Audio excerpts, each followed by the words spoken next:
जय श्री कृष्णा, जय श्री राधे। देखिए, हमारा जो चित्त है वो भगवान के भजन के योग्य कब बनेगा?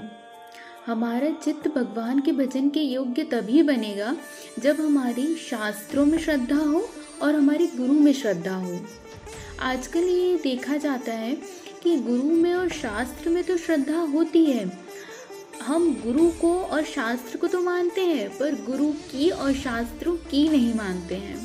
ये सबसे बड़ी समस्या है। जिस दिन हम गुरु की और शास्त्रों की मानने लगेंगे उस दिन सब कुछ परफेक्ट हो जाएगा, उस दिन सब सुखी हो जाएंगे। लेकिन हम ऐसा नहीं करते। हम शास्त्रों को तो मानेंगे पर शास्त्र जो हमें आदेश देते हैं हम उसे नहीं मानते। हम गुरु की तो खूब पूजन करेंगे, लेकिन हम गुरु से भी वही सुनना पसंद करते हैं जो हम सोचते हैं। ये अक्सर देखा जाता है। जब हम किसी चीज़ के लिए बात करेंगे गुरु से तो हम चाहेंगे कि हम जो सोच रहे हैं, जो हम चाहते हैं, गुरु जी वही बोल देते।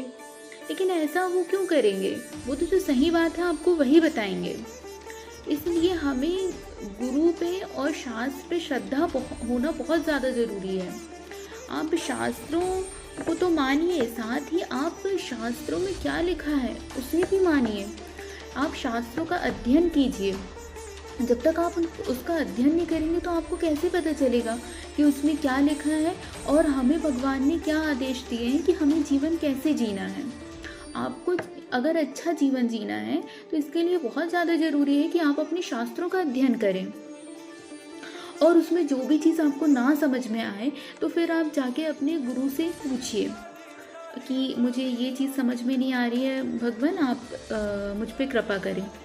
तो आपके गुरु आपको वो बता देंगे। लेकिन होता क्या है कि हम लोग अध्ययन ही नहीं करना चाहते हैं, हम अपने शास्त्रों का अध्ययन ही नहीं करते हैं। और अगर अध्ययन कर भी लेते हैं और अगर उसमें कोई ऐसी बात लिखी है जो शायद आपको ना पसंद आए, आपके विचार ना मिलते हों उससे, जो आप पहले सोच रखे हैं, आपने जो अपने विचार बना के रख लिए हैं कि ये चीज़ ऐसी होनी चाहिए, वो चीज़ वैसी होनी चाहिए, अगर उसके विरोध उसमें कुछ बात लिखी होती है तो आपको फिर लगता है कि नहीं, ऐसा नहीं करना है। क्योंकि हमारे शास्त्रों में जो कुछ भी लिखा है उससे हमारा हित ही होना है।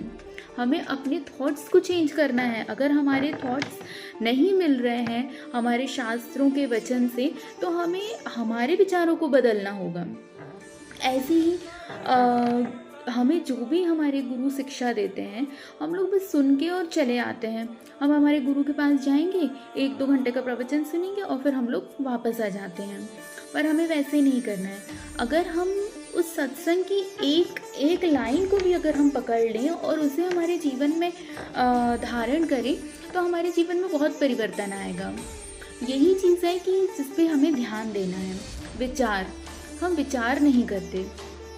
हम शास्त्रों को पढ़ लेंगे लेकिन उसमें लिखी हुई बातों को हम अपने जीवन में उतारते नहीं हैं। यही हमारी सबसे बड़ी गलती है। तो हमें शास्त्रों का अध्ययन करना है। जो भी चीज़ समझ में ना आए अपने गुरु से जाकर पूछिए और जो भी उसमें लिखा है उसे अपने जीवन में धारण कीजिए। आपको सिर्फ किताब पन्ने पलटा पलटा के पढ़ के उसको जल्दी जल्दी नहीं कि मैं 1 महीने में ये किताब पढ़ के हो जाऊँ, नहीं, ये ग्रंथ मैं 1 महीने में पढ़ के हो जाऊँ, ऐसा नहीं करना है। भले ही आप 1 पेज पढ़िए, आपके पास ज़्यादा समय नहीं है, आप थोड़ा पढ़िए, लेकिन उसको पढ़ने के बाद उसमें चिंतन कीजिए और जो जैसे भी आप जीवन जी रहे हैं उसमें आप ये विचार कीजिए कि क्या मैं शास्त्र में जो लिखा हुआ है, शास्त्र में जो हमें आज्ञा दे रहे हैं, क्या मेरा जीवन वैसे ही चल रहा है?